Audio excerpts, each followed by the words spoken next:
Tornadoes, hail, downpours, and drought. Nebraska farmers battle it all to get this growing season started. Despite recent rains, drought continues to grow in Nebraska, and Senator Deb Fischer meets with Nebraska producers about the next farm bill. Plus, how little of the money you spend on groceries goes back to farmers. Grow starts now.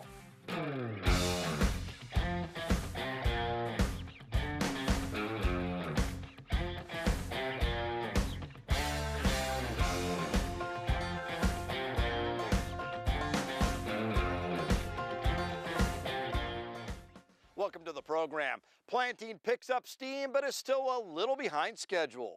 The latest USDA report from this past week shows 17% of corn has been planted. That's a big jump from the week before. Still, it is behind. Last year, a third of the corn was in the ground at this point. On soybeans, 6% planted, just slightly behind last year and actually ahead of the 5-year average. Oats planted well behind last year. When it comes to winter wheat, it continues to rate mostly good to fair. And this past week brought with it the first severe storm of the season. Hail, high winds, even tornadoes. Ryan Happold was on the planter near Donovan on May Day when the skies grew ominous. You see the aftermath from an EF0 twister that damaged an outbuilding. Ryan watched it develop. Yeah, no, it formed about a quarter mile from me. And I followed it up north to get to the yard. Then I couldn't see it for a little while. I went in the shed and it came out, and it was falling apart by that time. So I came home just to put the horses inside the barn, get out of the rain. And I came home to a small shed being tore down. The Weather Service confirmed tornadoes near Donovan, Aurora, and Chester, each rating EF0. Despite recent rains, drought continues to expand in Nebraska. Now more than a quarter of the state abnormally dry. NTV's Alex Whitney has our story. Definitely, we've started later than what we would have liked to. We were kind of shooting for that April 15th, even maybe a little before that. It's warming up now, but a cold spell caused delays for farmers like Lance Atwater. The USDA says 17% of corn has been planted this year compared to 32% at the same time last year. As Lance helps his father configure settings on his planter, extension educators say technology like that helps farmers catch up. And there's been some spotty rains this week that puts a few guys out of the field, but a lot of guys have continued to go. And like you say, with the size of equipment we have today, we can get planted quickly. With our technology nowadays, we're able to put in longer hours just because of GPS. And a lot of our equipment's a lot bigger than what we would have had probably 20 years ago. While the new equipment is helpful, Lance says there's only so much farmers can do to overcome Mother Nature. And the unseasonably cool and dry spring the area has had this year, that puts farmers weeks behind schedule. Yes, it's a concern. We've got good rain last fall when we were trying to get harvest done, which is looking like a good thing now in the non-irrigated areas, but there are certainly been very low rainfall here in April, and March, I guess, was about average, but it's certainly dry and been cold. Last year at this time, Nebraska was 95% drought-free. Now, an area that stretches from McCook to north of Omaha is abnormally dry. And not far from where Lance farms, there are pockets of moderate drought. While the weather hasn't been doing them any favors, Lance and other Nebraska farmers understand they will have to work through the uncooperative weather and hope for the best. It'd be great if we could get this crop in and then hopefully catch rains here on through the rest of summer into early fall. But we definitely are kind of in a dry spot, and we could definitely use moisture here coming sooner than later. Alex Whitney, NTV News, Glenville. That moisture certainly helps establish corn and beans, but that's not all. Well, the pasture conditions and, wanting to get cattle out on pasture, but it's cold and dry is about the worst case scenario for getting the grass to get started growing and have something to put cattle out on. And right now, that's probably where the biggest impact is going to be. So we want to hear from you. How is planting going? Good progress on corn, progress on both corn and beans, or maybe you're behind schedule. Make sure to follow Grow on Twitter to vote. All votes are anonymous, and we will share the results next time. One of the most powerful men in Washington when it comes to farm policy visits right here in central Nebraska, hearing from farmers and ranchers about the next farm bill. I was one of the original authors of crop insurance. One of the most powerful men in Washington on farm policy listens to Nebraskans. My family and I contract grow pigs. Senate Ag Committee Chair Pat Roberts of Kansas joins Senator Deb Fischer, and the message from farmers is clear. Sitting down with farmers in various regions and sitting on the wagon tongue and listening to them is crop insurance. That's number one.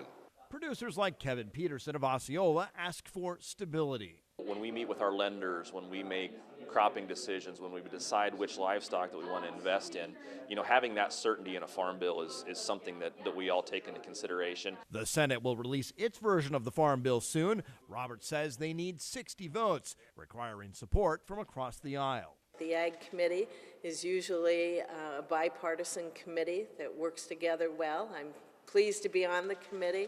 The president had proposed deep cuts to crop insurance. Chairman Roberts is confident the program will remain strong. I think we'll be able to save it and improve it. We always have our critics, and we know who they are, they know who we are, so they'll probably come with their same amendments. We've been able to defeat them before. I think we'll do it again. The Farm Bill has programs known as the safety net, helping producers in tough times. But those don't look as good as they did 5 years ago. Prices were higher then, big time. Now they're not. Experts don't expect major changes as ag leaders pledge to get a farm bill passed in 2018. We're going to get the bill out of committee and we're going to get it across the floor. The safety net certainly an important part of the Farm Bill, and it has paid out hundreds of millions here in Nebraska. Farmers have had a choice between ARC, short for Agriculture Risk Coverage, or Price Loss Coverage, known as PLC. Most Nebraskans have chosen ARC. That was good the first couple of years of the Farm Bill because payments were based on a 5-year average, and we were coming off strong commodity prices. But following 4 years of declining farm income, experts say that program may not be as beneficial this time. When the 2014 Farm Bill was passed and producers had a one-time decision between ARC and PLC, they made a decision that fit the times. ARC was a moving average revenue program, moving average price, moving average yield. Coming off of high prices, ARC was a very strong safety net in the midst of a downturn. PLC provided sort of a fixed price level price protection, but at what had been relatively lower prices. Now, 5 years later, we've seen big ARC payments as we came off of those highs, but now that moving average is also caught up to the point that the ARC protection really falls beneath the PLC protection. Dr. Brad Lubin is probably the top Farm Bill expert in Nebraska. We'll dig deeper with him. Stick around for that interview later in the show. From federal policy to the state level, that's the topic of our most recent poll question. We asked how optimistic you are the Nebraska legislature will make substantial changes to property taxes on farmland, following the news that a ballot effort had ended. Around 90% saying you have no faith they'll get anything done. So that leaves about 1 in 10 people saying you are somewhat optimistic, and not a single person responded that they are very optimistic. As fair and rodeo season approaches, the state veterinarian urges caution. Equine herpes, myeloencephalopathy has been confirmed in North Dakota and South Dakota. The Nebraska State Veterinarian urges vigilance, especially where horses may come into contact with each other. EHM has been found at rodeo events, and a South Dakota horse is believed to have attended rodeos in Lincoln and Hastings, and it's expected to make a full recovery. The state veterinarian asks horse show organizers to review their biosecurity plans and minimize contact between horses. Good hand washing is good, along with disinfecting boots and clothes, and if possible, isolate horses after shows for 3 to 4 weeks. May is Beef Month, and here in the beef states, that's a big deal.